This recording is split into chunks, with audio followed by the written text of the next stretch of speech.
I feel like we have to start with whether it was 6 to 8 or 6 and an arrow. I knew. I was like, all right, I gotta look at all these pictures. I feel like we have to, right? I did screenshot and zoom. I don't know. It looks like how I could draw my arrows. Do you remember the dress? The dress. Like from a couple years ago, the dress that was black and blue, but then it was also white and gold? Of course, yeah. A couple years ago. I feel like that was like okay, maybe it was a decade ago.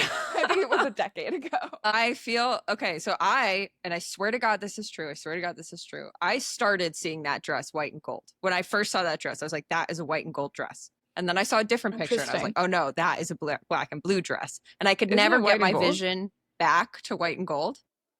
Interesting. I think it is black and blue. I think that's what it was. No, I think it's white and gold. We're not doing this right now. Whatever. Doesn't matter. That is exactly what has happened to me with this fucking arrow.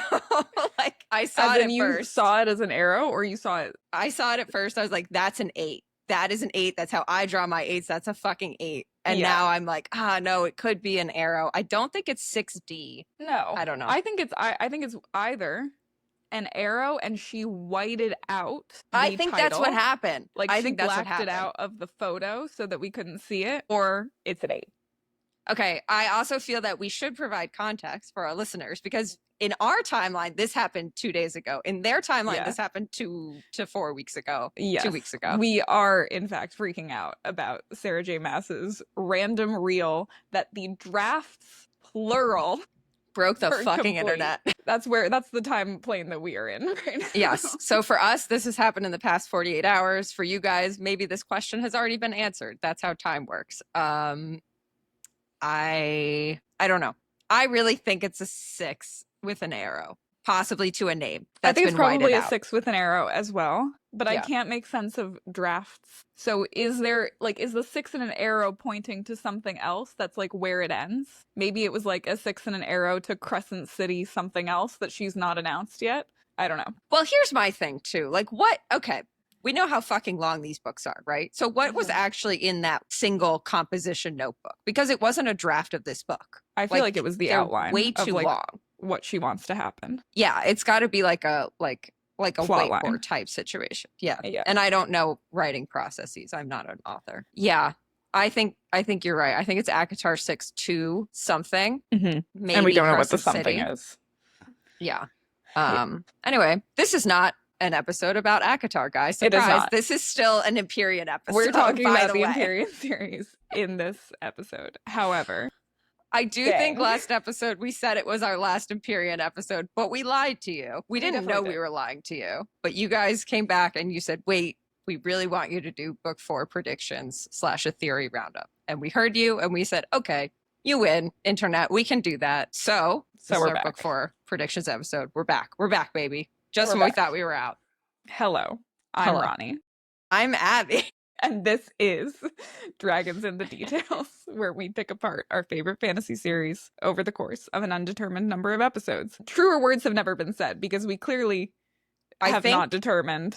I think we outlined maybe 14 episodes when we started this season. Yeah. And we will be at 22 when we will be at 22. But I think we'll actually be at 22. I mean, famous last words, because we have said this before, but I think we'll be wrapped with this season after these next 2. I think so. As much as I love this series, I think it's time to move on. For us and for our listeners, I think it's time to move on. We hear your feedback. We did get some comments this week that were like, you guys are running out of things to say here. And shit's getting crazier and crazier. And I was like, I hear you. Well, I feel like we've been very upfront about that. We are like, there's really not much left to say here. Yeah, indeed. But we'll do these 2 episodes and then we'll call it a day. We will. Then we'll pop some champagne in front of some mountains that look like Valeris. We'll shut our composition books and we'll send the internet into a tailspin. A tizzy. Yeah. A tizzy. Just like the best of us do it. Yes. So yes, this episode is still focused on the Empyrean series by Rebecca Yarros. This is actually going to be our last 2 episodes of this season. We're doing a 2-parter. So as Abby mentioned, we got some comments asking us to do some predictions on book 4, kind of recap some of the theories that we have talked about. So we are going to do that in these next 2 episodes. We'll probably also, just candidly, if this is all still happening in 2 years, right, we'll do our theory recaps ahead of the next book release, but this is going to close kind of our current chapter so that we can all move on from this book until we have to reread it ahead of the next one. So quick disclaimer, these episodes will contain spoilers up through Onyx Storm. If you've not finished Onyx Storm, please save this and come back later. And also, due to the contents of this series and who we are as people, this podcast is rated R and should only be listened to by mature audiences. Please do not listen with your children. This is book 4 predictions. This episode is about book 4 predictions. We outlined it in a similar way that as we usually do. We've got some questions for ourselves that we're going to answer. These are not, like, at least for me, I'll let Abby speak for herself here, but for me, these are not official, incredibly theory-heavy predictions. Obviously, we've gone through a bunch of theories behind them, and I kind of pulled back on those, but these are mostly kind of fun, off-the-cuff thoughts on what happens in the next book, and we'll see how true they come in 2027. It's fine. Yeah, I mean, I've said this before. I'll say it again. I need to walk away from this for a little while. We need to move on a little bit with our lives. Yeah, maybe we love just go for a few days without thinking about this series would be welcome in my life. That being said, we have been starting. Someone asked us on Instagram the other day, when are you guys starting Acotar? When is that officially happening? So that our first Acotar episode is going to be August 11th. We are putting together a really awesome season for you guys. I personally am so excited to dig into Acotar, not only because it's a new book, which obviously I'm excited about, but I think and this is classic what happened with Empyrean too, but basically I went back on the reread and I'm like, at first I was like, I don't know what we're going to talk about. We talked about this. I'm like, I don't know what we're going to talk about. It seems pretty straightforward. And then of course you go back, you're like, oh my God, what is this? What is that? What the fuck is more? What the fuck is Asriel? What's going on here? And it's great. So our official release date for season 2 is August 11th. So if you have started your rereads, try to get them done before August 11th. If you haven't started your rereads, it's probably too late for you. I don't know that you're going to get all these books done in a month, but I don't think you will. Come join us whenever Especially you can. by the time this is out. Yeah, then it's only like 2 weeks. Sorry. But as we said before, it's a podcast that lives forever. We don't do the chapter by chapter, so you can join whenever you want. You don't have to listen to the episodes in order. Same thing as Empyrean. And we are, as previously mentioned, going to stick to the format where most of the episode is going to be Acotar focused, and then at the end of the episode, we will have a section that's the larger Sarah J. Maas universe, so we will not spoil it for you. We're going to do our darndest. We will edit things out if we have to. I hate when people spoil things for me, so we are not going to spoil anything for you outside of Acotar. Within Acotar, anything is fair game. So don't come at us being like, oh, I've only read the first Acotar book. What's going on? Like, I have nothing to say to you in that case. But yeah.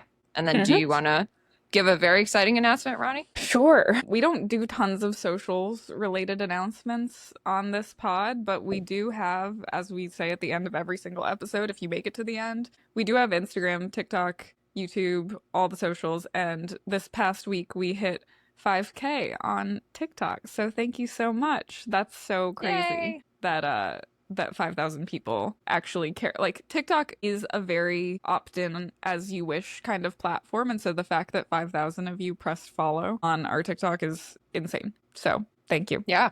We appreciate you. Thank you so much. We appreciate all of your, I will say, I wake up in the morning and I go obviously to our TikTok and I am immediately hit with like 35 plus comments notifications, and then I have to like go through and see what all of you say. So just know that I start my morning with you every single morning. I also start my morning with you on Instagram. I drink my coffee and I respond to Instagram comments. It's kind of my thing, and it's nice. It's lovely. We love it. So we love it. It's great. So yeah. That was my announcement. Corrections, omissions, social media shoutouts. Abby, do you have any to share with the class? I do. I have 2. So I'll start with my correction. And this is my bad. This is on me. In our Marked Ones fantasy draft episode, we talked about Auric knowing that Xaden had killed Alec, right? And we're like, how does he know? And we said that confrontation happens before threshing. So it's not his signet. I was wrong. It happens after threshing, but it only happens 3 chapters after threshing. Mm-hmm. And that's not really how Auric's signet works, right? It's not really a precog thing. It's more of a knowing the past thing. So I still don't think it's Auric's signet. So for all intents and purposes, I think the question still remains. But I was wrong. It was not before threshing. Well, and I think maybe that's my bad. I think I asked, like, the event itself happened before Aric's threshing. Oh, So, certainly. like, It yes, happened during like, Xaden's threshing. right. So it happened Yeah. during Xaden's threshing. So I think, like, the point that we were making, at least the point I thought we were making, so maybe this is my bad, I should have clarified, is that whole thing happened before Aric had a signet. Oh, So, yeah. like, he couldn't have used his signet to see that. Now, could his dragon have told him? Like, sure. But Tairn said that dragons don't gossip about their riders. Exactly. So Yeah. I still think it's a very valid mystery. Yeah, someone did say, someone was like, oh, well, maybe Mulvic told him. And I'm like, I don't think dragons do that. That's not really what happens, right? Because Sigale didn't even tell Tairn that Xaden had a second signet. I don't think Mulvic is going around being like, hey, by the way, Xaden killed your brother. Like, that just doesn't really seem to fit within the dragons that we know. Yeah. But yeah. So that's my correction. I have an omission / social media shout out as well. So this was on our clip about our Atos theory, what the name Atos means and how that fits into the larger Xaden, Violet, Dane narrative. If you haven't heard it, it's on one of our I think it's in our Iron Squad fantasy draft episode. It's a good theory. Basically, Atos is a name in Greek mythology. There's a lot of parallels with Zeus and Hera and Xaden and Violet and Dane. Mm-hmm. A user named Behaving Spy pointed out Zeus is also the lightning wielder. Not sure if this was mentioned outside the clip. I'm sure it was. And Zeus being the lightning wielder is because Zeus is our Violet parallel in that theory. Yeah. It wasn't mentioned because they forgot about that, but you're totally right. Yeah. And I think it adds another layer to this that it works. So hopefully Xaden does not turn Dane into an eagle, and you should go listen to our theory if you don't know what we're talking Fingers about. Crossed we don't really for our think boy that. Dane. But we do, the theory is setting us up for Xaden potentially harming Dane, which wouldn't be great. Yeah, but which would be sad. We will see what happens. Yeah. Yeah. It's interesting that you didn't even call that out because I definitely processed that as part of your theory. That Zeus. I didn't even think about it, so...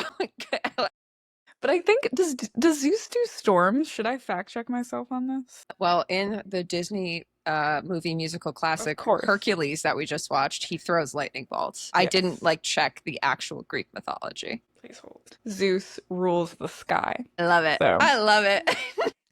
I love it when a plan works out. I love it when a good plan comes together. Yeah. No, I think it's a great call out. And I think also, I love it.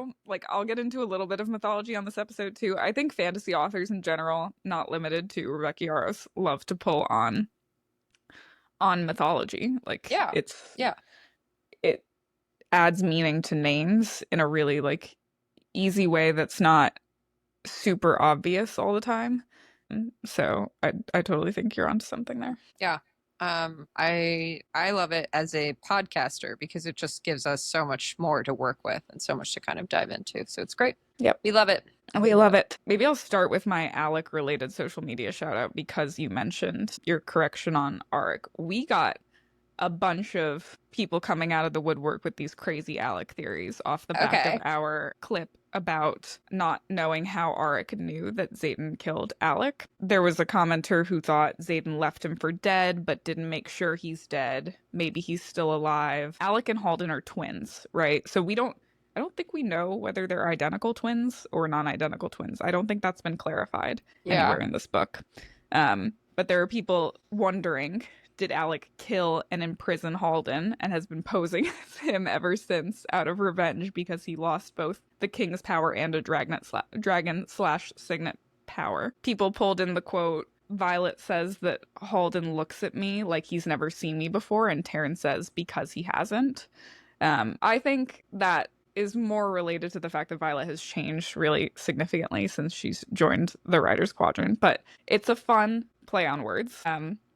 And the reason that some of our commenters arrived at this theory is because the exchange between Aric and Xaden about Alec's death is interesting, and that all Aric says is, you have no idea what he did to Alec. And Xaden says, your brother was a craven murderous prick, and I'm not sorry I killed him. Aric never said that Alec is dead. I don't know. Kind of fun, kind of different. Wanted to call it out because of how many people think that Aric and Halden and Alec are important as three siblings, and also could be related to the sibling that Berwyn is using against Xaden. I have two thoughts. Let me make sure I remember both of them. One is if if Tairn said that, if people are using Tairn as evidence of this being Alec and not Halden, then Tairn knows, and once again is not telling Violet. And I don't know why he would not tell Violet that. Like, Alec or Halden's not a writer. Like, Segale would definitely know. Yeah. Because Segale was literally there at Threshing. Right. This all happened at Threshing because Alec came after Garrick. Yeah. And, like, honestly, shame on Alec for thinking that he could come after Garrick, the human barge, and live to tell the tale. That was my second point. How fucking delusional do you have to be to go after Garrick? Insane. Like have you seen him? I mean, we've not seen him. He's a fictional character. I mean, but he's a book. Have you heard of this man? He's huge. Yeah. Right. So, like, what the fuck was Alec thinking? I don't know that we'll get more, but there's certainly a lot of, I guess we will get more because Rebecca posed the question of how does Arik know? So I think we will get more. Yeah. It's my first book 4 prediction right there. That we'll get more about Alec. Of that. Yeah. I agree. So that was a fun shout out. And then some just corrections and omissions about the infamous, or at least it's infamous on TikTok, Fen is alive theory. So we posted a precog corner theory. And the first thing I'll say about it is crazy. It's a precog corner theory. I beg you to please stop freaking out about it. It's not that deep. However, there were a couple of omissions that we did not talk about that I want to call out. So for context, we talked about a precog corner theory that Fen was alive and being imprisoned. And the reason we arrived at Fen is because we think that Berwyn is Xaden's biological grandfather, which I want to talk about later in this episode. But the first and biggest argument that everybody immediately flocked to related to this theory, which I don't disagree with, is that Xaden has a rebellion relic. So, of course, Fen is dead. Xaden has a rebellion relic that was triggered by the death of his father. Fair. However, I think the rebellion relic reveal, in my opinion, was very far from cut and dry. In fact, it was pretty fishy, the way that Xaden described Extremely it. fishy. Extremely fishy. He said, this particular rune was made to protect someone of my father's bloodline. That's what he said. And Violet says, you. I look up and hand the stone back. You're his only child, right? And Xaden just nods. What? Like, why would he say this is made to protect someone of my father's bloodline? Right. And then not actually say after Violet says, you, ? Like, yeah, of course, I'm his only son. What's happening here? So I don't think that that's a Fen is definitely alive type data point, but I do think it makes me wonder about the bloodline piece. If it's just bloodline, like Bodhi's mother would also qualify, right? Fen's sister, as someone who could die and trigger this rune. Exactly. I think the way that this works, and again, we're saying this is a precog corner theory, which I realize when we post clips on social media, we don't disclaim that. Yeah, precog so we should corner. But that's not going to mean anything to anyone. I know. But yeah, we could. Right. So the wording of the rebellion relic, which Rebecca made very fucking fishy, does mean that if Bodhi's mother was killed, Xaden would get the relic. Xaden and Bodhi, right? Because it's a runestone per person. Like Sloane and Liam both have relics, even though only their mother was killed this way, right? It's not like one parent to one child. Yeah. So we're not saying this is what happened, but we're saying that Rebecca has set it up so that she has the option for this to happen with the way that she chose to word things. That's how I'm seeing it. Totally. Yeah. And I still think it's a crazy theory, but I think this means the relics do not necessarily mean direct lineage. That being said, I do want to talk about this later in the episode around our plot twist predictions because I've kind of rethought it, which we'll get to later, but this whole like arriving at Fen was driven by us assuming that Berwyn is Xaden's biological grandfather, and I'm rethinking that candidly. Okay. So we'll talk about that in a bit. But I don't think it's necessarily untrue. I think he's Xaden's relative for sure, but I'm not sure it's the grandfather. Yeah, we'll get to it. So cool. Those are all of mine. So all right, should we dive in? Prediction time.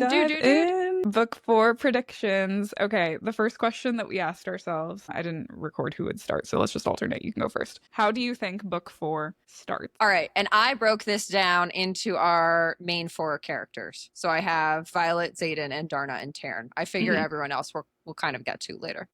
All right, so Violet, obviously Duchess of Tairn. Well, maybe not obviously, but seemingly Duchess of Tairn when this book starts. And I'm just going to go ahead and preface this right now. Like, I don't think this episode we're going to break a ton of new ground. I think a lot of this is going to be talking about what we've already talked about, but we're kind of weaving it together for you guys. Yep. Hope you like it. All right. So we have Violet as Duchess of Tyrrendor. I imagine this will not be a smooth transition of power, so to speak. I do not think everyone's going to be all fucking hunky-dory with Violet being on the throne of Tyrrendor. So I think we're probably dealing with some kind of constitutional crisis in Tyrrendor. I think that she's probably going to deal with resistance, most likely from the Assembly, from what are their fucking names? Surrey, Ulysses. Felix, Ulysses. I think Felix might be okay with her. Oh, definitely. But he's still there, right? Yeah. All those members of the Assembly who at the beginning of Iron Flame were like, who the fuck is this bitch? We need to like put her in a jail cell. They're still going to feel that way. Yeah. I think on her side, she will have Imogen, Brennan, Llewellyn, and Felix. I think those 4 will be in her corner. I think, and I'm not saying Bodhi or Garrick because I don't think that they're there. I think Kat will be there too. I have that Kat, I think, will be like a sleeper defender of Violet's I think she'll be a defender, but I don't think that will necessarily hold weight within Tyrrendor. Like, I think these are the Tyrish. I mean, I know that Brennan's not Tyrish, but he's become kind of a naturalized citizen of Tyrrendor. The Tyrish ones who will support her. So I think she's dealing with that. Yeah. I also think, as we talked about, we think a war with Navarre is clearly coming to Tyrrendor. So I think she's dealing with that. I think she will lead, her and Tairn, it was always going to be Tairn, right? But her and Tairn are going to lead the Tyrish army because we know that Xaden was leading the Tyrish army when he was Duke.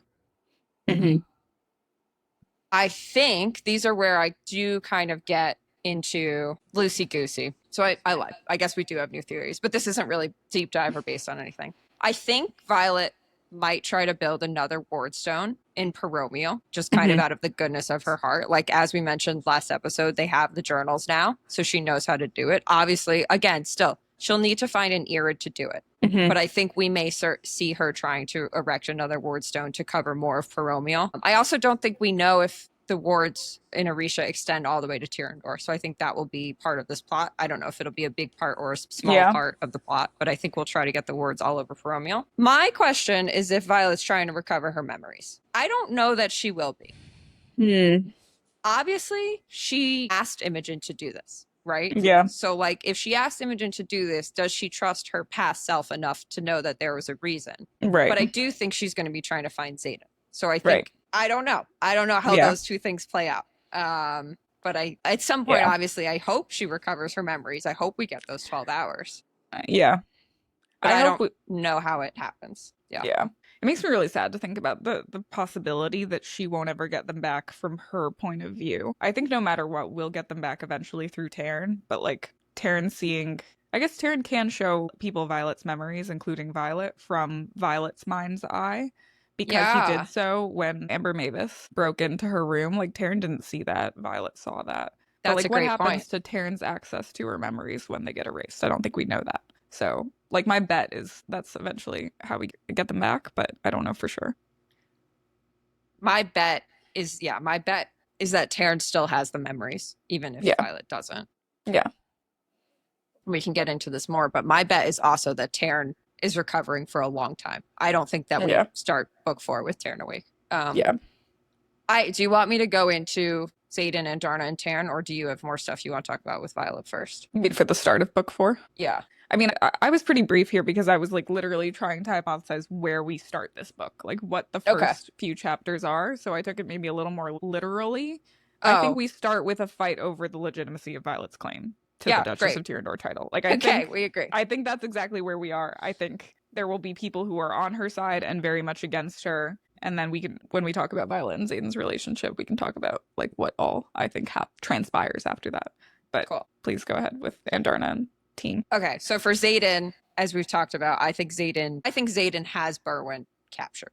I think Xaden captured Berwyn at the end of Onyx Storm. I think he is probably torturing him for information. We have that he has something I need, quote, that might be dreamwalking, it might be the cure. We don't really know. But I think Xaden's goal at this moment is to get that information out of Berwyn, and we'll see him do it in book 4. We may not like the way that he does it in book 4, but I don't know. He's becoming a darker and darker character. I think he's still looking for a way to control his urges, or maybe if not even a full cure. Like, I don't think he's going to be out here channeling every other second. Like, I think he's going to... I think he's still going to be trying to mostly channel through Sigil. And I think that's part of why he brought these 4 writers with him. Because I think, well, this only just occurred to me. He probably wants someone who can kill him. Accountability. Yeah. But I mean, he probably wants someone who, if things go bad, And I think that someone would be Garrick, would and could kill him. I don't think it'll get to that point, but I think that's why. And that means Bodhi's the brother, by the way. Because Bodhi's the brother, but they brought Garrick for protection, and then they brought someone else, maybe Dane. But yeah, someone who would kill him. So I think that could also be runes, could be the serum, could be something we haven't thought about that would help him control his channeling. But those are kind of ways we know of how to do it. We have the ROC serum, and then we have the runes on the Ribostad chest. So all of those could be into play. I think he, and we've talked about this, either has done or will figure out a way to break that kind of chain of command, the control that the Venom have over him, right? So we know that he calls Theophany, he says regardless of her rank, right? So we know he's kind of in that mindset at the end of Onyx Storm, but I think he's going to be looking for a way, if he has not already figured out a way, to get rid of that so that he doesn't have to do what Berwyn tells him to do. Mm-hmm. That's Xaden. Andarna. Andarna better tell us what the fuck is going on with the Irids within the first 50 pages, or I will throw this book out a window. I don't want any bullshit about this. I just want to know what the fuck is going on with the Irids. I think she'll tell us what's going on with the Irids, where they are. I don't think they have a cure, but I think that we will learn some key history from them. I think they'll tell us more about like the original six firing the Wardstone, why the Irids, why they left Andarna behind, what all that was. I hope we find that out pretty quickly. And then maybe we learn more about time manipulation and bonds too. So maybe we all find at the very beginning. At the start of book 4. Within the first 50 pages. Okay, sure.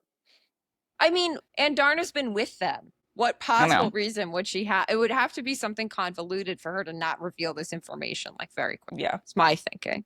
Yeah, definitely. Yeah. I think Violet will immediately go into interrogation mode with whichever dragons are awake and willing to answer her question. Yeah. Whether that's Tairn or Andarna. I think she's going to ask. I think we're going to find out really quickly some key questions. Who, like, what's going on? Who took the eggs? Like, who did this? Who did that? I think we will be asking the dragons. Whether the dragons answer us, I hope they do. Yeah. And then I think Tairn is recovering. I think Tairn is still asleep at the beginning of this book. And I think we kind of switched from Tairn being the voice that is like primary with the dragons to Andarna being that voice. I think we're going to get a kind of replay of Andarna's dreamless sleep, but this time with Tairn. And I think Violet's going to have to figure out how to kind of navigate without him. Yeah, as her. I think that'll be true for the first few chapters. I struggle to see how it will be true for too long unless we literally just are in political turmoil in Orisha the entire time, because if Tairn's unconscious, she can't wield lightning. So she's going to have to be just using Andarna's signet, like the signet that Andarna gave her, and probably not in battle. Definitely not putting herself at risk with any venom when she doesn't have lightning. Yeah. I think that's all true if we don't have other theories at play here. But yeah, I think that makes sense. But I think this will be a good opportunity for her to also hone that signet, right? Which we know she definitely has to do. Yeah, definitely. Cool. All right. Okay, so the next question we asked ourselves is, what is the geographical setting for this book? Which can obviously be diverse, because we know for damn sure that Onyx Storm did not take place in one geographical setting.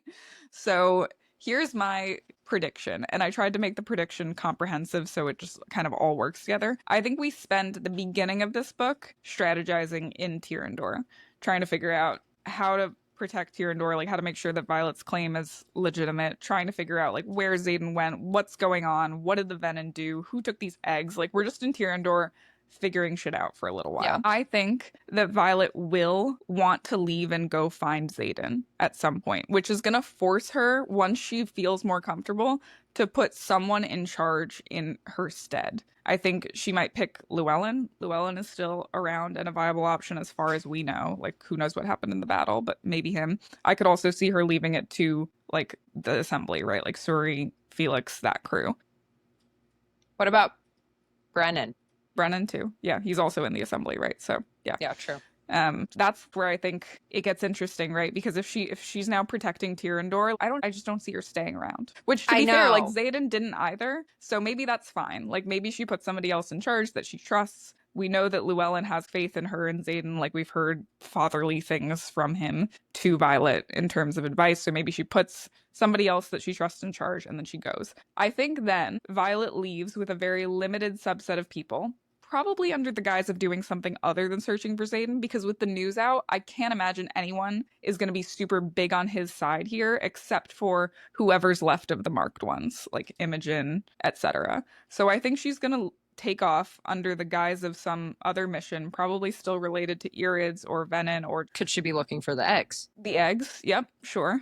Someone took the eggs. They'll all think it's Xaden. She's going off to find him using the eggs as kind of this cover up. And then I think we'll complete the journey of the Isles. I think we're going to go visit Loisum. I think we will also somehow be prompted to go visit Niara in Lucerys. And then Lucerys is off the Emerald Sea. So I think we're also going to do something with the Emerald Sea in this book. It's off the coast of Lucerys. We know that we need to go talk to Grandma. And there are also these little isles shown off the map in the Emerald Sea as well. So yeah. I think we're going to go on a little bit of a hunt for Xaden, and the geographical setting of this book is going to follow that. I don't see us honestly spending a ton of time in Paromial as I think through what the actual plot of this book is. Maybe Corden. I put Corden. Yeah, I did put Corden down because Takeris is king now, right? Yeah. And I do think his seat of power remains in Corden. I mean, I don't even know what the capital of Paromial is. And she's going to need allies. So I feel like she's going to end up in some kind of Faustian, quote unquote, bargain. I think the capital was Suniva. Suniva, okay. But Suniva fell. Right? Yeah. Yeah. Yep. Right. So I do think Takeris plays a role. I think Kat plays a role with Takeris, obviously. But I think there's some bargain that's struck, right? Because we got all that foreshadowing in Iron Flame about a bargain and it never really came to fruition. Yeah. But now I do think she'll need just Corden's support, especially like if they're in a war with Navarre, then they might need Paromish troops to help them. They might not, though. I mean, Tyrandor's pretty fucking big and powerful. Yeah, they have an Empyrean now. I don't know. They have an Empyrean now. Yeah, so we'll see. But I did have Corden on my list. Yeah, so I did put, and I also put Across the Emerald Sea. So I'm glad that you did too. Or I put the Emerald Sea.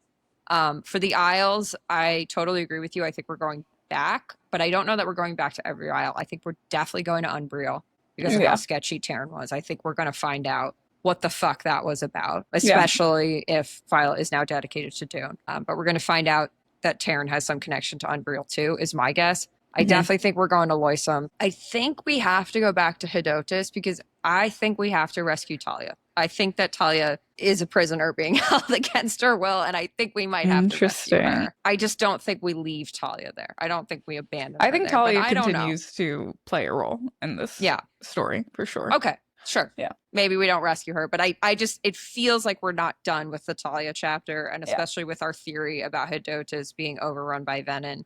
That feels not done. I do feel like Zahilna, we probably got everything we need from Zahilna. I don't need to go back there. We've got an army, so there's no reason we got an army. We got some weird fucking gifts. We'll see how those play out. I didn't include any of the gifts in my predictions because I feel like we already covered them. If you want to hear about them, go listen to our Gods and Isles episode. Yeah, so I think we go to Loisum. I also think, I literally have just lied to you. I'm terribly sorry. I'm about to include a gift theory. I think we've talked about if Malik has an isle or has a territory. Mm-hmm. I think maybe he does. And I think maybe Violet's Broken Compass will lead us there. That I could see as a better theory for the compass rather than finding Xaden. Because all we know is it doesn't point north, but it does seem to point towards a specific thing. It's not like it follows Xaden around as he moves, right? Like, I think it's always pointing in one direction. A gift from another god that points to another god's territory. Okay. I'm into it. I don't know. I don't know about it, but I'm into it if it happens. It's kind of an off the cuff theory. But like it could be a secret isle that is Malik's Isle. I could see the compass leading them there. Perhaps across the Emerald Sea. So this is where I want to get into my Across the Emerald Sea theory. And for our listeners, just for context, we've been teased with the Emerald Sea a couple times. We have the epigraph about I cannot imagine life across the Emerald Sea. And then we have Dane studying Emerald Sea piracy in the 2nd century or something and it being really important.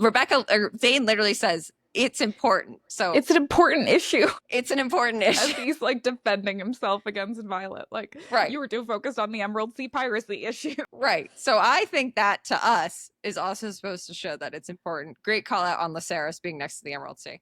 We've postulated that the gods might be real. If they're real, they're somewhere, right? Mm-hmm. If they're in corporeal form, if they are real, I guess they don't need to be corporeal. but like they are somewhere, right? It seems very Mount Olympus-esque to me. We're getting back to kind of the Greek gods here. Be across a sea that that life cannot sustain, right? Like no life can live across the Emerald Sea, but maybe the gods could. And maybe Violet finds that out from Niara or something. I don't know. But maybe there's a chance that the gods are living across the Emerald Sea on some kind of secret isle.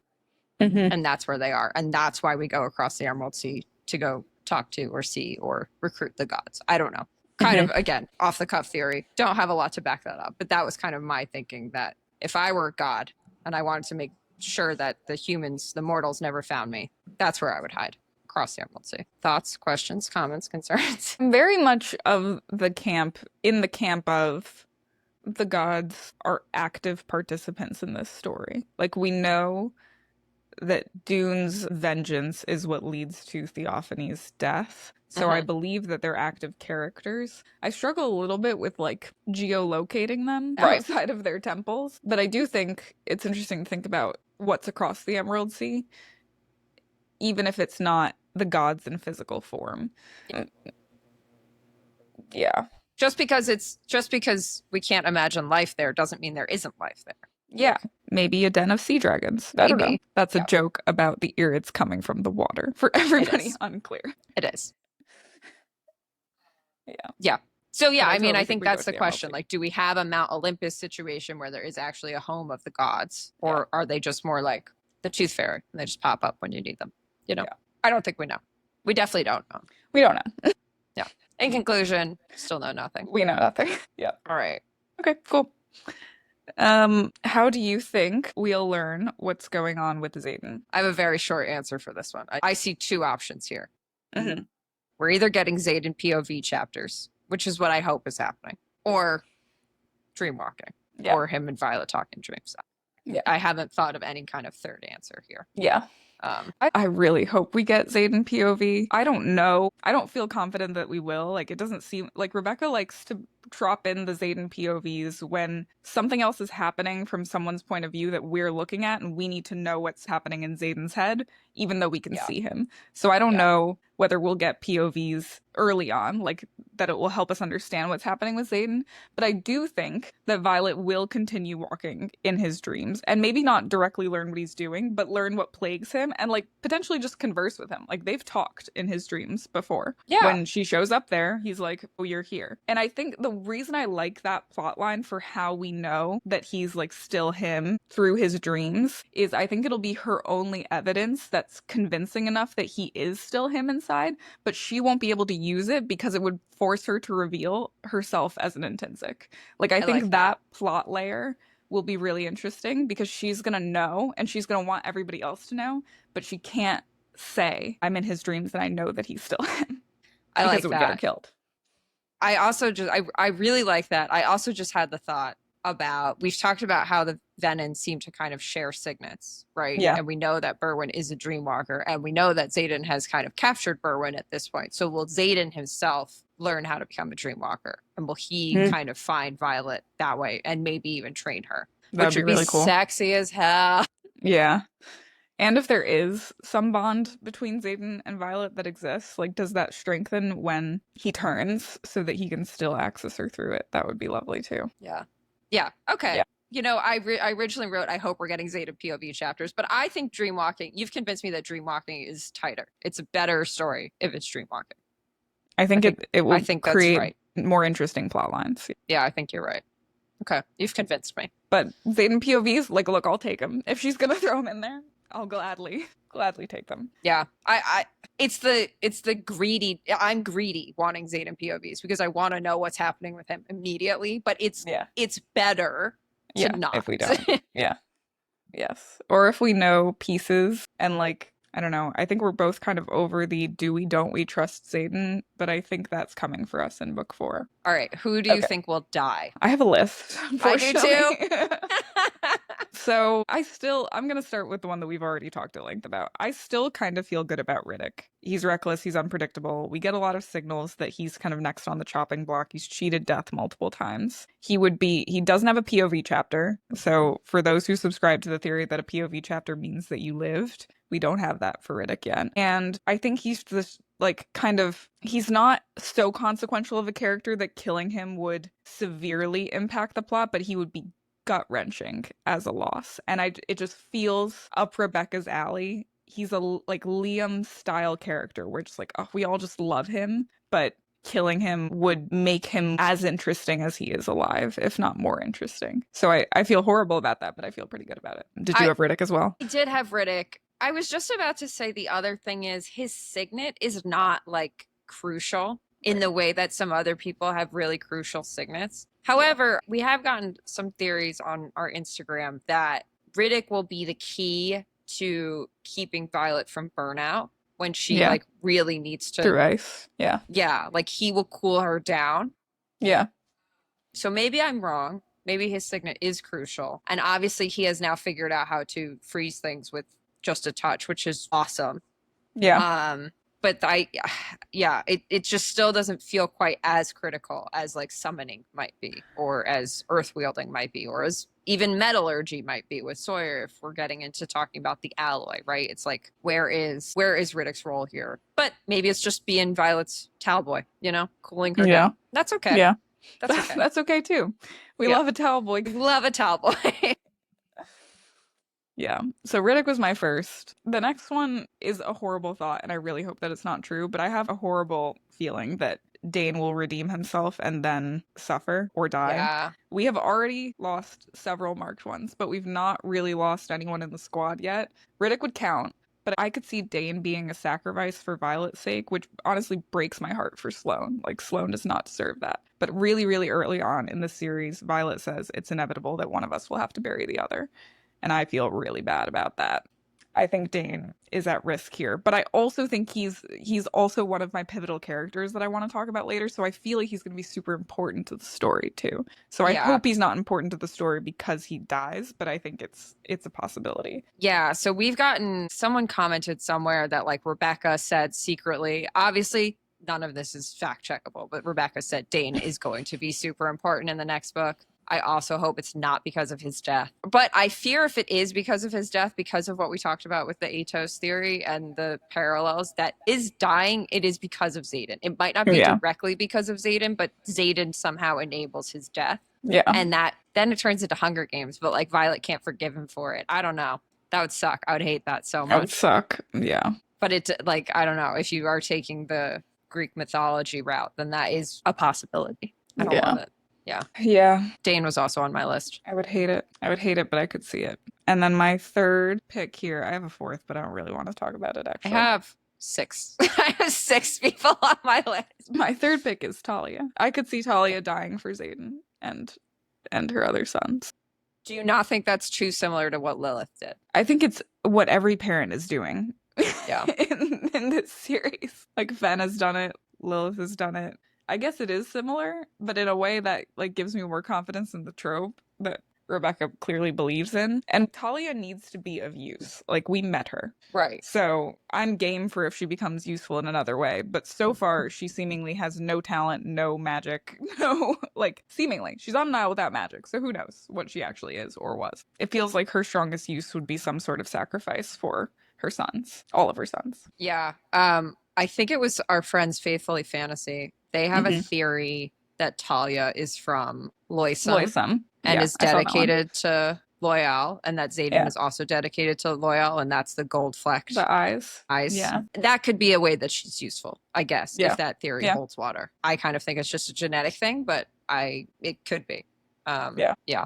So that would be intriguing. Yeah, I think no matter what, we come back to Talia. We can't just leave it like this. That would be pretty shitty. And Rebecca seems pretty fond of that's what I'm looking for. She is very much a mother herself, right? I don't think it's not like she has a vendetta against mothers. I think she will try to fix this relationship, you know? Yeah. Despite her writing Lilith into existence. Yeah. I think we get I know. I agree. Get a Lilith redemption at some point too. In my opinion, Lilith is redeemed, but for those who are in doubt. Yeah. She died to save them. Well, I think she's redeemed, but I think there's obviously still a lot of unanswered questions, many of which we talk about at length on this podcast. Yes. That we need answers to. Yeah. Okay, who else is on your list of who you think will die? All right. Well, obviously I my kept this to number book one. 4, by the way. I know. think far more people die.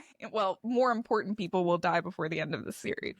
Or dragons. I think Tairn dies this book. You think Tairn dies this book? Book 4? You think we go through an entire book 5 without Tairn? I think Violet has to like come into her own. I don't know. I think he dies this book, but I'm not. I think he dies at the end of the series. I agree with you that he's gone. My problem with Tairn dying in book 4, I realize I just said this, but then what the fuck does Sigale do? Yeah. What does Sigale do? What does Violet do? Like, if Tairn dies in book 4, then I'm not saying this is impossible, but Violet at that point has to have another really lethal and effective weapon at her disposal against the Venom. Like, Homegirl is taking down 40 Wyvern at a time. Yeah, sure. But like, that would mean the wartime is over, or she's playing a totally different role in wartime. I hear what you're saying. We'll table it. I don't feel confident enough that he dies in book 4. I just feel like the thing with Tairn is he knows too many things. So like, he either tells us those things and the story's no longer as interesting, or something prevents him from telling us these things, right? Like, and his death would be one of those things. But we'll see. I could be wrong. I don't know about a whole book without him. I could see, but is that not how you felt about Dumbledore? Yeah. We weren't as reliant on Dumbledore for magic. The main character's ability to have magic. Yeah. But we've talked about all the ways that Violet might actually be kind of wielding from Tairn. Like, she might just have the power of the sky, right? She might just be able to access that. She might be wielding the power of Dune. Like what happened on Unreal. Yeah, I don't disagree with you that she might be perfectly like fine and capable without Tairn in existence. I just, now that you've pulled in the Dumbledore parallel, I kind of feel like we're getting that with Xaden disappearing. Like, I don't know. Like Xaden was our wise old sage and now he's gone. No, Xaden's just like a character you thought you couldn't live without, and then he's gone and we're just living without him. Okay, well that's a good point. All right, so maybe not Tairn. We'll see. But maybe Tairn. I don't know. I think I just don't want him to die in book 4. I don't want him to die. I had Ree. Obviously, it's Ree or Riddick. It's not both. Rebecca has talked about, I think, again, this was in her Denver stop, and other people brought this up too on socials. Like, she doesn't like characters that don't have an arc, and Ree already is kind of fully formed, right? So, like, she's kind of served her purpose. Yeah. What's the point of keeping her around at this point? Which I agree with. So I could see Ree leading. The other person I will tease right now, and we'll get into why I think this later. Whoever the brother is, I don't think makes it out alive. I think the brother dies, and I'll get into why I think that later. Yeah. I already agree with you, though. Like, that person clearly does not give a fuck about the value of their own life in this whole thing. I might think this for a different reason than you think it, but I don't think the brother survives, sadly.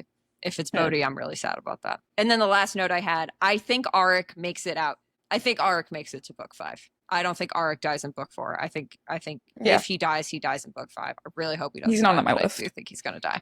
Yeah. But it's a book 5 thing. There's just too much for him to do in book 4. Yeah. If it's a death, it's a book 5 death. So for everyone, right, we know that Auric said that he will fight and likely die in this war. And then we find out he's a precog. So we have good reason to believe that there are many paths in which this man winds up dead. But I think he's probably not optimizing for paths in which he doesn't die, but he still clearly sees some where he survives. And I think we'll need him.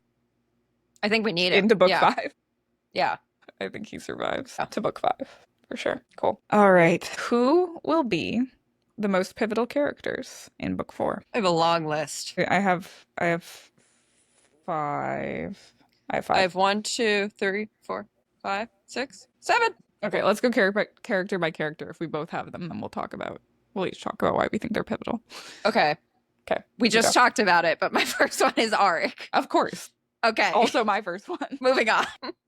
I mean, he's obvious. Like, he knows so much more than all of us. We just found out he's a precog. He has this very nihilist way about him. He's like, we all like him in spite of not really knowing him well at all. I think he'll either be in Tyrandor defending the shit out of Violet, or he will have completely fucked off and is going to run his own plan. Yeah. Either one of those things. Whether he's with Violet or Xaden, he's just very important. He's royalty, he's precog, he's got a very powerful dragon. And as we talked about, he knows about Xaden killing Alec, so he clearly knows a lot more that he's letting on, even about things that have already happened. right? Yeah. Not just about the future, but about the past. So, and he says in Hedotus that he keeps his mouth quiet until he understands what's going on around him. great point. So, And he's he got seems lots of to know secrets. about a whole nother continent. Yeah. Like he doesn't say if Right. there's another continent. He says like arrogant of us when there are other continents. Yeah. Which is crazy. So obviously this man knows a lot about what's going on. My next one is Bodhi. Because you think he's the brother. Even if he's not the brother. So if he's with Xaden, he's the brother. Obviously, he's very important. He's going to go through all the Venom shit that Xaden just went through. We're going to have to deal with him. Still being a pissy brat, which is my least favorite Bodhi. I hate this Bodhi. Yeah. But B, he's going to also have a sage to contend with and a bond to a sage to contend with, right? Like he's going to have to deal with all that too. Xaden's going to have to deal with all that. That's really fucking annoying, Bodhi. You shouldn't have done this. If he's not with Xaden, then he's Violet's #1 supporter for her claim. Yes. Or a rival for her claim. Right? Yeah. But either way, I mean, obviously he would support her. But he would support her before taking it himself. Yeah, 100%. Yeah. Right. So here we are. And he's probably in love with Violet. So I do think if he's not the brother, then he is supporting Violet's bid, but maybe Suri and those other ones that we talked about want him on the throne instead. Okay, Bodhi's #2. Okay. Next one, someone we haven't talked about yet is Mira. I think Mira is going to become really important. Yeah. Great. We know she has a role to play in all this, right? What's her face? Narelle told us that. We don't know what that is yet. And we know she spent all this time with Lilith. So I think we're going to kind of find out more about what Mira's role in all this. Totally.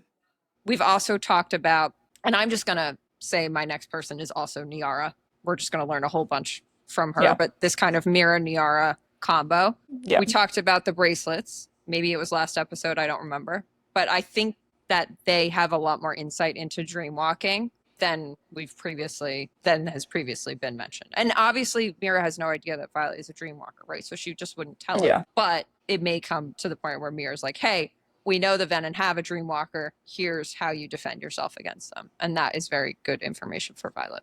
That's my thinking. Yeah. I mean, I think Mira has to be a pivotal character in this book because she's been so subtly important for all 3 of the first books in that she has saved this armor that she created in the very first book has saved Violet's life again and again. To your point, right? So Asher sent Violet to Morel. Yeah. And said, like, Violet, you need to read these texts to find out how to defeat the Dark Wielders. We never really closed this loop since she never really figured out from those texts, like, what to do when Asher seemingly really thought that what he was giving her was information that would help defeat the Dark Wielders. And I think what Asher did was he left a set of breadcrumbs on where to go and what to look at. Like, he tells her, book passage to Deverelli, go get these. He knew she would end up in Deverelli. If he just wanted her to read them, he would have left them somewhere on the continent where she could have read them. And then to your point, Narelle says that Lilith left Mira a legacy, and we haven't learned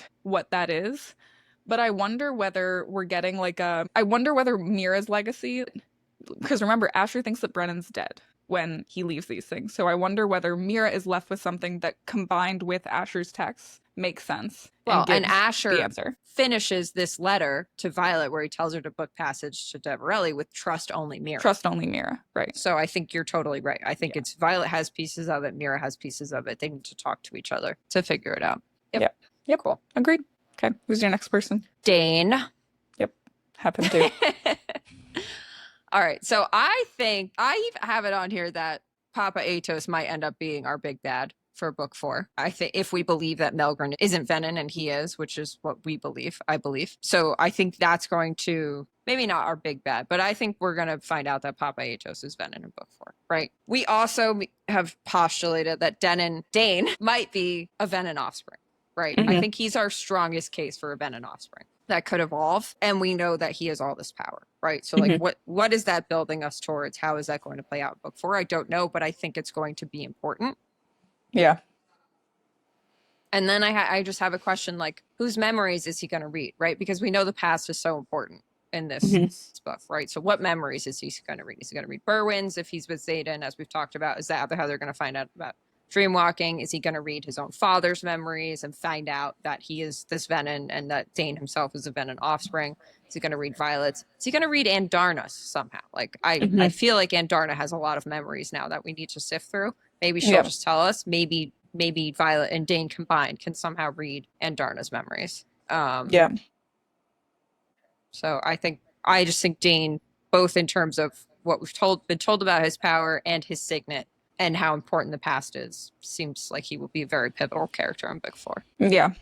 I mean, I think Dain is going to play a key role. To your point, we've talked about him being Venin offspring. He's just got a very interesting family situation that we've not learned enough about. So I feel like we are going to learn about more of that in Book 4, and it will make him more important. I think whoever his mother ends up being is going to reveal his importance in the plot line, whether that's someone who's Venin or someone who's Paromish or something else. And he's also being set up to have his own romance plot line, which tells me that he's going to continue playing a big part in this story. I also think it's fascinating that he has not been chosen as a POV, so we still don't really know what's going on in his head. And we have the famous comment from Sloane, right? Like, someone like you shouldn't have this much power. So we've talked about why he might have so much power, linking that potentially to being Venin offspring. I think the easiest answer, if he's not, is we've been told in the case of Violet, right, that she has so much power because Tairn has so much power. So I wonder whether there's not more to his dragon, and like he has so much power because Cath has so much power. And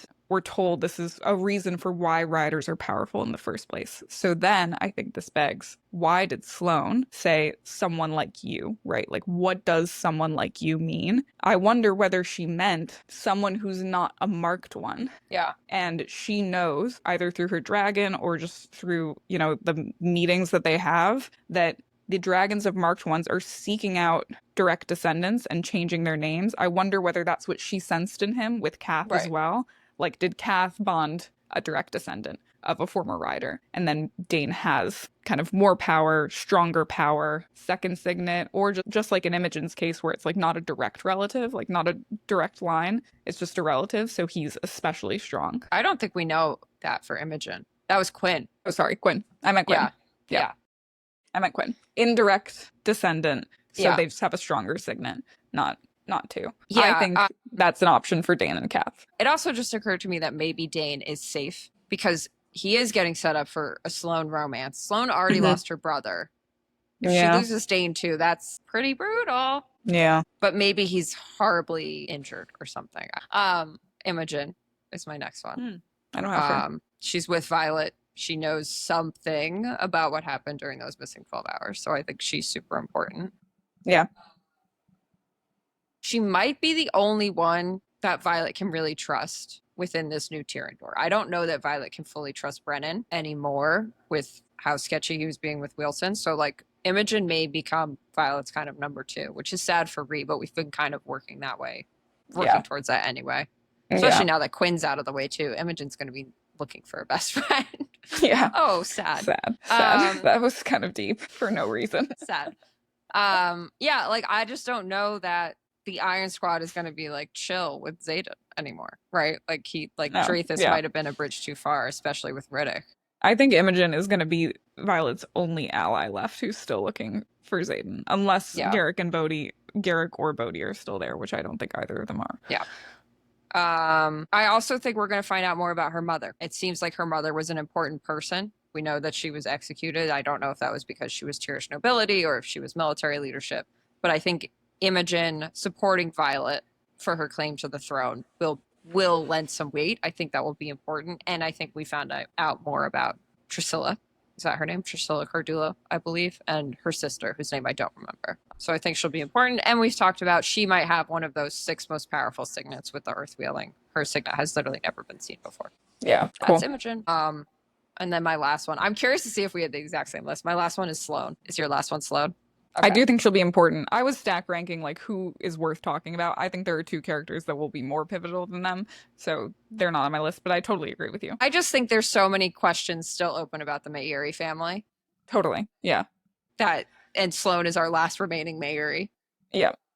What's their connection to Mayorsight? What happened to their father? As we really, really, what's the word I'm looking for? Took a walk down Conspiracy Alley to postulate, do they have a connection to the Irids? I just think there's too much about the Mayuris that we don't know. Yeah. And Sloane, as a siphon, it seems like a very important thing. So I think Sloane is going to be very important in the next book, too. I agree. I think Sloane would also continue to support Violet and Xaden. I think it's Sloane and Imogen. Yeah. Yeah. Yep. I agree. My last two were, they're not like fun characters, but I think Berwyn is going to be pivotal. Like, I think we're going to find out who Berwyn is in this book and the role that he plays. And I don't think it's good. Xaden has Berwyn, we think, in captivity, or has direct access to Berwyn no matter what. We've started parrying with him in dreams. Like, I think we find out who Berwyn is. I think it reveals a lot about where the plot of this book is actually going. And I think he's going to be super pivotal. Yeah, I think that he's Xaden's relative. So I also think that's super pivotal.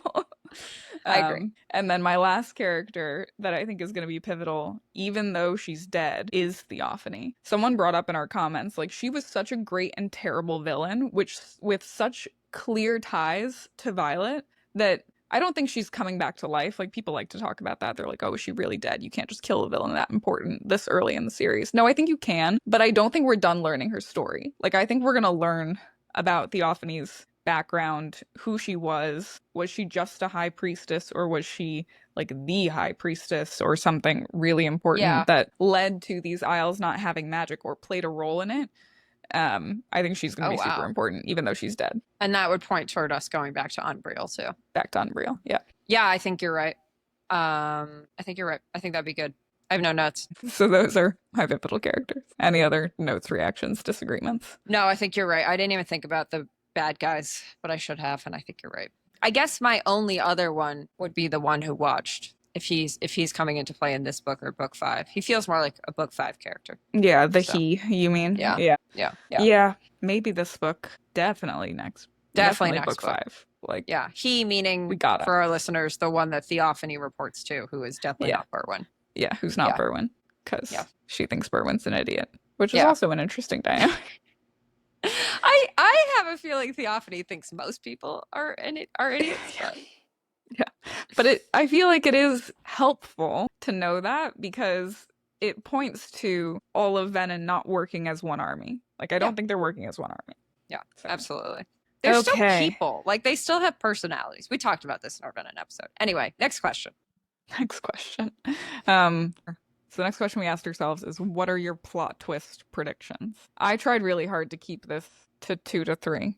I think there's going to be a bunch of plot twists in this book, to be clear. I was like, I think our whole podcast is plot twist predictions. So I just kind of listed my favorites that we've done. Okay. But you go.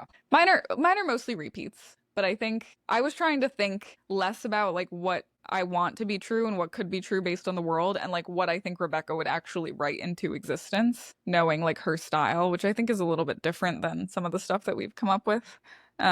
I think in this book, one of the big plot twists is going to be a bigger reveal about Xaden's lineage, specifically the references to his documented grand uncle being his biological grandfather. For those who need a refresher, we find out, right, that he has a second signet because Sigale was bonded to his biological grandfather, and Xaden says, well, it helps that he was documented as my granduncle, so nobody really suspected anything, and we learned he didn't make it out of the quadrant. That's all interesting, but what is interesting about it, I think, in the setting that we're about to enter in this book, is it questions Xaden's legitimacy as heir. Because if Fenn's father was not actually who everyone thought Fenn's father was, then was that title passed down correctly? I think that's going to come out in the kind of kerfuffle that is about to occur with Violet's right to the title. I also wanted to call out a fun fan-driven theory here. We now have 2 brothers who didn't make it out of the quadrant, right? We have Xaden's grandfather, who was actually thought to be the brother of his documented grandfather. And then we have Alec also. Both did not make it out of the quadrant. My favorite theory right now actually has to do with the fact that Fen Ryerson is a cognate for Fenrir's son. Have you looked into this at all? I've seen it. Yeah. Okay. It's inspired by Ree on our Discord. I did a bunch of research into Norse mythology, which I quite like, actually. I might need to read more about it. I'm not deep into the Marvel universe, and obviously Ragnarok was like a big thing in the Marvel universe, which is derived from Norse mythology. But I want to talk a little bit about Fen Ryerson and how Fenrir's son could be important. Not like a direct tie. I don't think that she wrote, a Norse mythology rooted book here, but there's enough. So I just want to talk about it for a sec. Fenrir is a wolf in Norse mythology who plays a key role in Ragnarok, which is the apocalypse story. Fenrir is the eldest son of the god Loki, who is the trickster god, and Angerboda, who is a giantess. Fenrir has 2 siblings in Norse mythology. Jormungandr, who is a world serpent who encircles Midgard. Let's talk about that in future episodes. And then Hel, who is the goddess who rules the realm of the dead. Fenrir and his siblings represent these 3 big threats to the gods and the cosmic order in Norse mythology. Okay? So there were prophecies foretelling that Fenrir would eventually kill Odin, who's like the Allfather, during Ragnarok, like the Allfather god, like Odin is a god. The gods were basically charged with raising Fenrir, but they were all afraid of Fenrir because he was foretold to be like this huge threat against them, and he was going to kill Odin. Tyr, the god of war and justice, Tyr, just to point out, was the only god who was willing to raise Fenrir and feed him when all of these other gods were terrified of him. So Fenrir grows in size and strength and becomes a huge threat. And the gods decide, okay, we need to bind Fenrir. Like, we cannot let him continue growing, continue progressing into this big, bad threat to us. So we're going to try to chain him. So they tried to chain him twice. He kept breaking free. And then finally they commissioned dwarves to create this magical set of chains that could contain Fenrir. So Fenrir says, okay, fine, you can bind me if one of the gods puts their hand in my mouth as a show of good faith. And Tyr did it.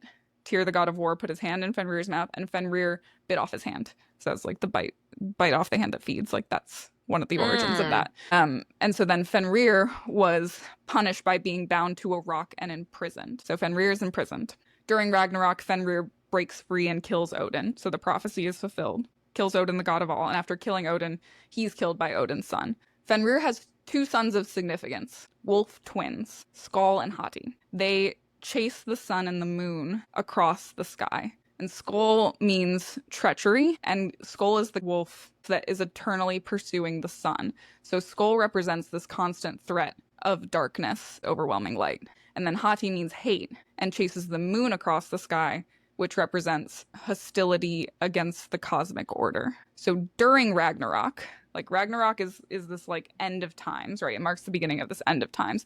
During Ragnarok, Fenrir kills Odin, and then these 2 wolves who are chasing the sun and the moon succeed and catch the sun and the moon, and that's when like cosmic order begins to crumble.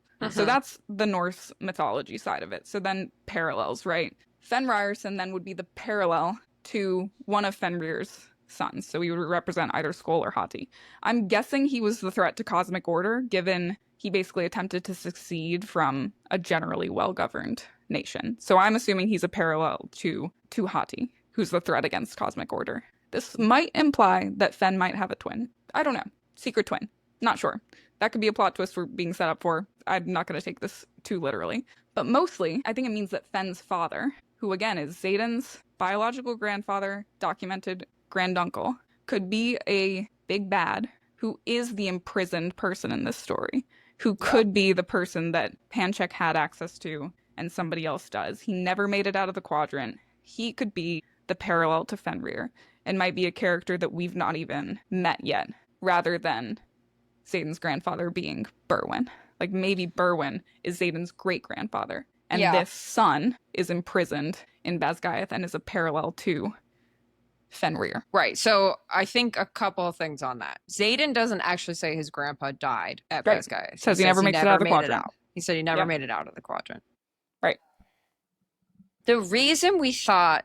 So I think we're both very much like, okay, Berwin is a Riorson, kind of, no doubt, right? Like, he's constantly got the Sword of Tyrandor, he's got tan arms, blah, blah, blah. The reason we thought Berwin was Grandpa Riorson specifically was because we found out that the Venons started recruiting about 50 years ago, but we found that out in an epigraph. So we don't know when that quote-unquote epigraph was written. And Berwin, if Berwin is Grandpa Riorson, and Grandpa Riorson didn't make it out of the quadrant about 50 years ago. That's what we're told, that it was about 50 years ago.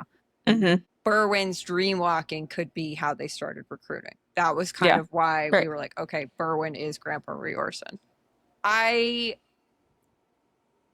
It's a little convoluted. It's our theory, and I think it's a little convoluted. So I think it could be just that Berwin is a Riorsan. He also obviously has that line about waiting for centuries rather than being specifically Grandpa Riorsan. But he's definitely a Riorsan in my mind. Yeah, in my mind, he is a Ryerson. But I think like what I'm getting at is I think we're gonna learn stuff through Berwin being captured by Xaden, and also this like inevitable dissection that's about to happen into Violet's claim, into Xaden's lineage, all of this stuff. Like I foresee all of this occurring when Violet doesn't have access to Xaden, like doesn't have the ability to talk to him about what's happening, and is like, what is going on? Yeah, with Xaden's I agree lineage. with all of that. Because two things, right? I have two follow-up thoughts. One, if Xaden is not the heir, and if Bodhi is now the brother, who rules Tirandor? Like, what actually happens here?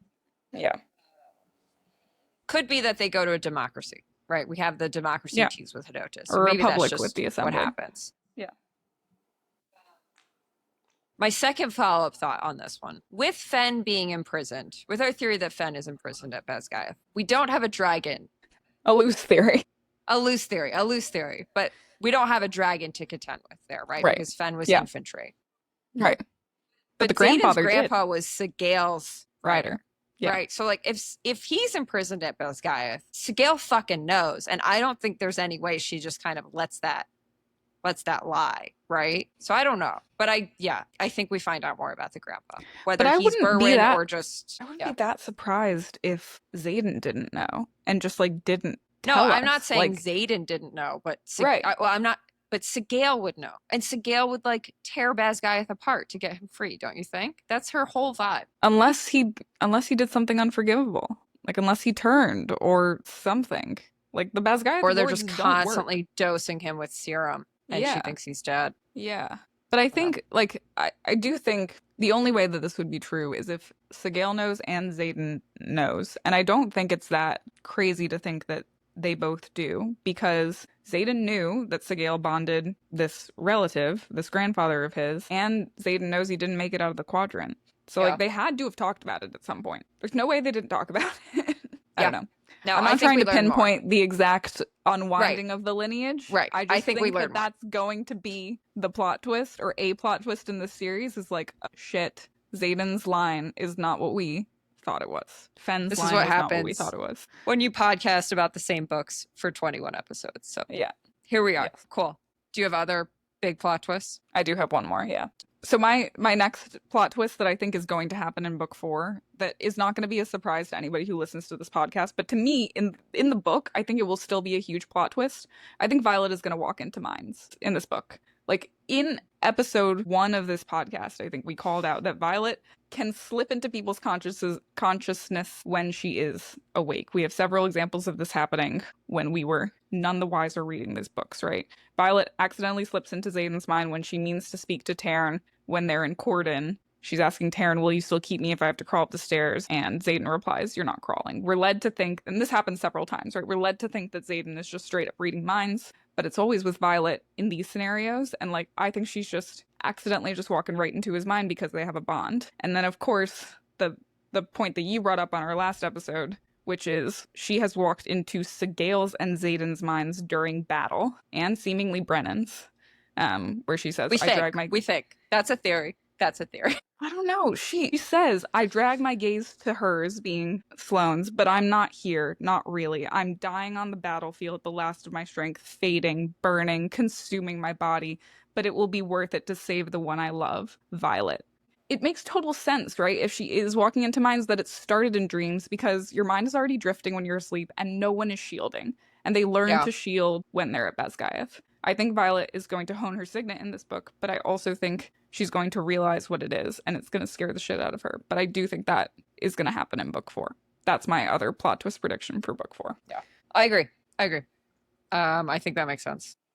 Do you think it'll happen in book 4, or do you think it'll happen in book 5? I think it might not happen till book 5, because we have so much left of the dream walking that she has to figure out, that I feel like the mind walking is one more step. I think it might be the same thing where it's sprinkled throughout. 4? Maybe the end of book 4. I think it will confirm our theory. By the end of book 4, I think you and I will know if she's a mind walker, even if she doesn't, right? Like, I think Rebecca will give us those sprinkles if it's a real trail that we'll be able to see it, but she won't know. Violet won't realize that she has this ability, I think. Yeah. Yeah, I could see that. Okay, the only one I had that we haven't really talked about yet is Asher was a secret Irid rider and used the Irids to manipulate time. I don't have any notes on it. I just think we have to find that out. I think we find it out from Niara because we keep getting the time manipulation clues in the Isles. Like, how did he have all this time? We've had an Irid that can manipulate time. I think we either find out from Andarna or from Niara that Asher had this connection to the Irids, and he was maybe an Irid rider like Violet, and it was a secret. Yeah, my thinking. And if you want to know why, go listen to our 20 previous episodes. I'm not going to get into the deep dive of it here. It'd be nice too to think that he could have tempered like his own runes, right, for those books using Irid magic. Yeah, right. Because it makes more sense for him to know how to do it based on everything we know than for Lilith too. Yeah, right. If he's an Irid rider, he can do it himself. Yeah. Yeah. That'd be crazy if that happened. I also think honorable mention, I think we are going to figure out who Dane's mom is in this book. I don't have any notes on who it might be. Yeah. I just had this awful thought. I was like, oh my God, what if it's Lilith? But it's not going to be Lilith. She would have obviously been pregnant. It would be gross. It's not also, Lilith. Like, he would have to be Violet's twin. They're the same. Oh, no, he's a year older. He's a year older. But, like, it would be between Mira and Violet. Like, it's simply not the case. That was just what popped into my mind. Well, Mira and Violet are they're a few years apart. They're like 6 years apart or something. Yeah, but how would Lilith just secretly have a baby and then not keep the baby? Yeah, I don't know. That's not going to happen. Yeah. It's just rantings of my tired, hungry mind. Yeah. But they didn't fuck. I mean, this is why. Yeah, maybe Violet knew. No, I reject this. I reject it wholeheartedly. We're not doing it. This is not an incest story. I do think Dane's mom is good. I know we've talked about her maybe being Venom. I do think she was a good character, even if she's a mystery to us, because Asher specifically said that if Dane takes after his father, Violet needs to sever her affection for him. So if he knew his mother, he wouldn't have specifically said his father if his mother was bad. I think maybe his mother was the source of good in Dane. Or she was completely absent, which is also possible. I'm trying to, again, because we're 20 fucking episodes into this book, I'm like, is there a way that Dane doesn't have a mother and he's just like a Jesus type baby? But even Jesus had a mother. Enough. The mother is the one you have to have. You can't come from anywhere else. Yeah, what a good point. Can you tell I ran 8 miles in the 100-degree heat this morning and I'm not eating enough food? All right, anyway. I'm still not well. And I ran so much less. Okay, any other plot twists? The ones that I think definitely come up, I had the Xaden's lineage thing and Fen blackmailing his way into a title. So that's the other piece we didn't talk about, is that it is implied, it is said by Halden that someone blackmailed their way into a title. It might be Fen, it might be Xaden. We're not sure. Yeah. Tairn seems more likely if Fen was not in the direct line. Right. We're leaning towards Fen. Tairn has the connection to Dune. I think we find out more about that. And I think we find out that Hedotas has been overrun by Venom. Those are my big 5 for the plot points that I think definitely happen in book 4. Yeah. If anything we've said on this podcast is correct, which it might not be. Might not be. Might all be surprise wrong. Us all. Yeah. Someone left us a comment that was like, oh my God, your theories are so unique. And I was like, I don't know if that's a good thing or a bad thing.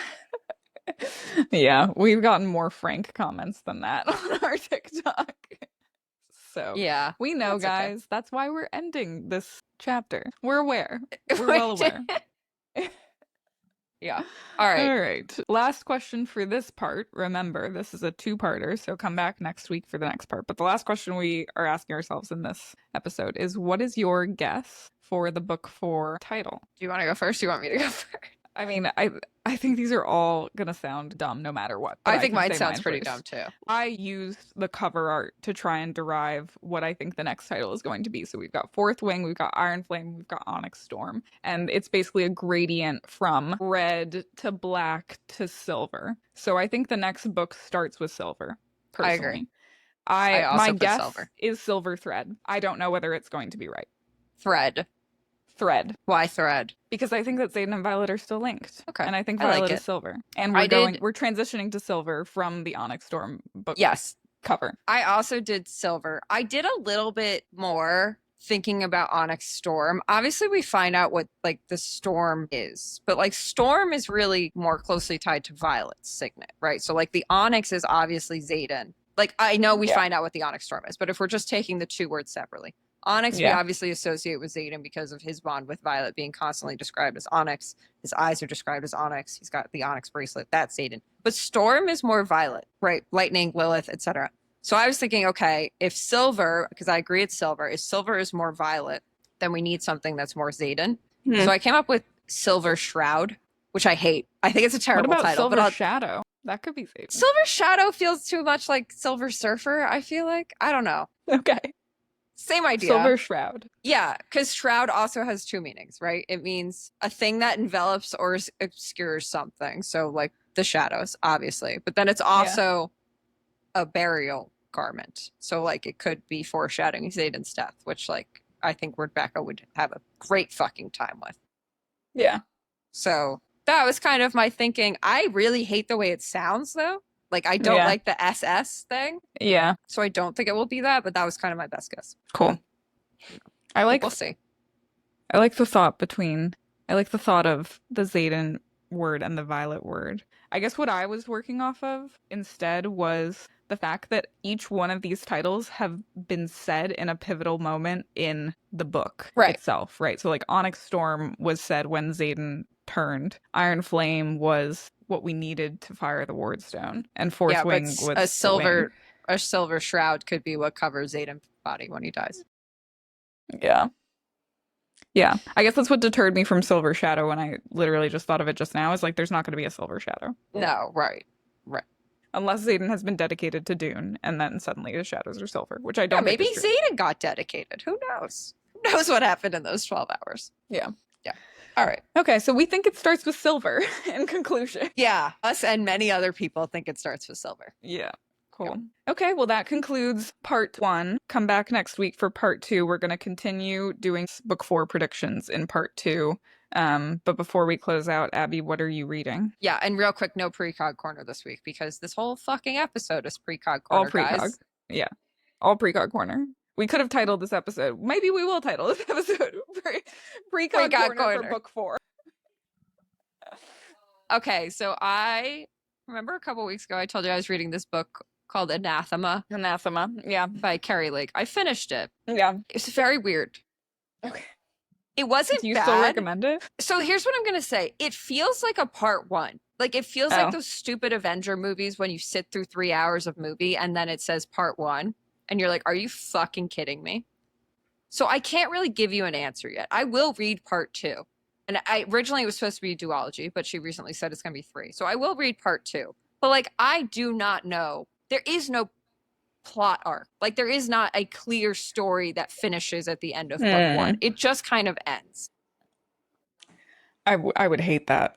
And personally, I really like this is so unusual for me. Well, I guess it's not. I guess the same thing happened with Quicksilver. I really like the mortal realm in this book. And then the magic realm is just completely confusing and convoluted. And I'm like, what the fuck is going on? But I do think the mortal realm is going to play more into it. It is really, really dark. It's like pretty fucked up.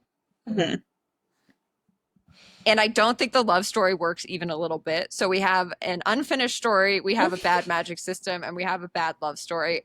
But I'm going to read book 2. Sure. I mean, if I invested that much time into it, I would also read book 2. But I'm probably not going to read it based on what you just said. I don't think you should read it. I don't think you have the time. I think other people might enjoy it. Again, I'll report back after book 2. But if you've read Anathema, let us know what you think. Again, the vibes are good. It's just like a weird book. It's just a weird story. What are you reading? I'm reading A Court of Wings and Ruin. Are you? I'm reading A Court of Wings and Ruin in prep for our season 2.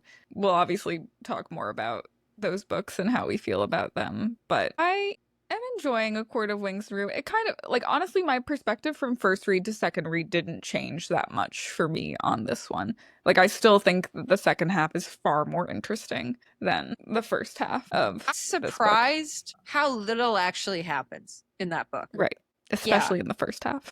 Yeah. First half, I'm like, what are we doing, guys? Like, we're like, yeah, this is fun because, you know, a certain main character is a plant in another certain character's territory. But, like, I don't know. You always forget about that part. Like, that part doesn't Again, it's like 14 chapters though. Like it's a significant part of the book.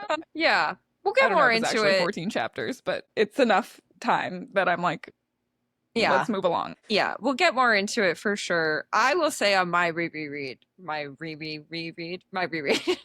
did think there was more interesting stuff actually in A Court of Wings and Ruin. That's where I think she really started to pick up on the world building and the mythology. Yeah, which the world building great was for me. interesting. Yeah. But for me, like my perspective of A Court of Thorns and Roses like flipped on the reread. A Court of Wings and Ruin hasn't done that for me yet. Yeah. But we'll see. I'm still in the middle. So yeah. And I also, so unrelated to books, let me make sure that I don't butcher the explanation of this film. 1 second. So I watched a film called Rear Window. It's a Hitchcock movie. Is this the Johnny Depp Hitchcock film? No, it's not Johnny Depp. I think Johnny Depp's starting a remake though. Did he? Okay, watch the sure. original. The original was actually fantastic. And I also am really enjoying watching, I really like Alfred Hitchcock, so like that is a huge win for this movie, but I also am enjoying older movies because I don't know when we decided that movies needed to be minimum 2 hours, 20 minutes, like 2.5 hours, 3 hours. Why do they need to be that long? I don't think that they do. So I also saw, you triggered this for me, I saw Materialists. Did you see it? I didn't see Materialists yet. I want to. I feel pretty similar to Materialists that how I feel about Anathema. Really? I mean, after reading for approximately 5 minutes about the Materialists and who made it, it was like Celine Song, right? Was the director. Who did Past Lives, Yeah. So I feel like I already very much don't expect this to be a rom-com just based off of her. So it's not funny. Yeah. Well, okay, except this is really funny. I went to see it with I was a third wheel for my friends who went to see it. So her boyfriend was sitting all the way to the left. She was sitting in the middle. I was sitting on the other side. And like the big emotional moment of the movie happens. She's sitting in between us and he starts crying. He's crying. She's in the middle. I'm literally staring at the screen like this, like what the fuck? Like literally what the fuck? I've got like my head in my hands just being like, oh, this is fucking terrible. And she starts laughing so loudly. And I'm like, there are other people in this movie theater. Like she's just giggling uncontrollably, cannot stop. I'm like, you gotta cut it out. You gotta cut it out. No. Yeah. I will watch it. You should, but I don't think you should see it in theaters. But yeah, it's a good movie to watch. At home. Rear Window, if I don't like scary movies, will I be okay with it? Yeah. Without giving away the plot, it's basically, and this doesn't like spoil anything, the premise is there's this like photographer who's like a serious photographer and he's injured himself photographing something that was, a big deal for him, but like he broke his leg. And so he's confined to a chair with like a big cast. And all he can do is look out his rear window of his apartment. He lives in New York. And the whole film takes place from his seat in this that's interesting apartment where he's looking at like other people's New York apartment windows and like seeing like their behavior and things that are going on. And basically he ends up suspecting someone of murder from like looking at out of his rear view window. Yeah. So that's the premise very interesting. Of the film. It's not like it's classified as a thriller, but it's not horror or anything like that, or like jump scares or anything. And I told Connor's brother, Will, so shout out to Will, because he said he would look for this guest review in the pod.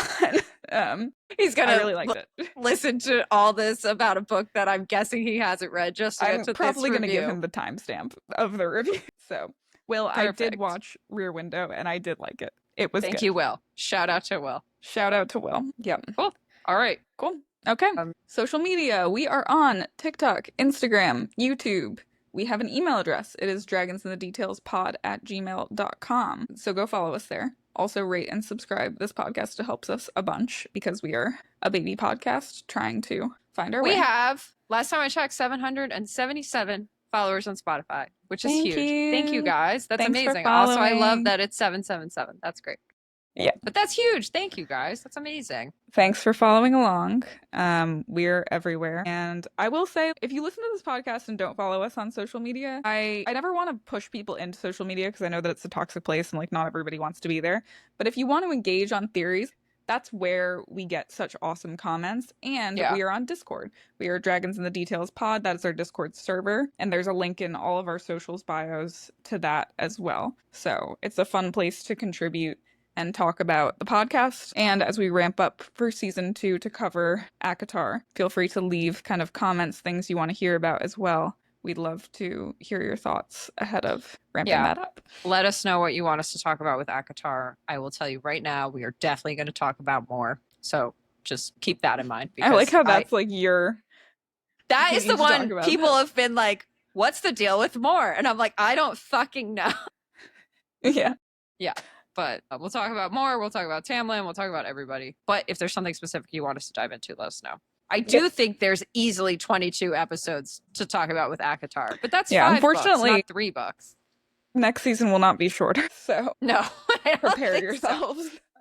I don't think so. And who knows what we're getting Acotar 6, but we're definitely getting it now. So that's good. We're definitely news. getting it. I do think it's hilarious that she broke the internet with this video of her slamming the drafts book shut when like there's no date. There's no like it's just like, oh, it is actually happening. I'm like, guys, I thought we knew this. I think she needed to do it though. I think she knew people were pissed about their own. This is so fucking stupid, right? People made their own expectations and then she didn't meet them. And now they're like, she's gonna Winds of Winter us. It's like, get over yourselves. Like she has a fucking life. She's a prolific writer. She actually writes so quickly. And people are just upset that she's not meeting their expectations, which I think is bullshit. Yeah.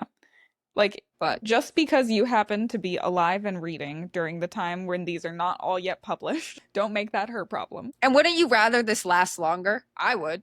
Like, I don't know. That's me personally, but I don't know. I feel like I've never voraciously read a series that was already out. Because even when we were kids reading Harry Potter, like, Harry Potter was still coming out. Yeah, but what about Throne of Glass? Oh yeah, I guess Throne of Glass works. Yeah. And I did read that all at once, and I did love that it was all out. Honestly, like, it's still not her problem. It's not her problem. I do enjoy reading a series that's out.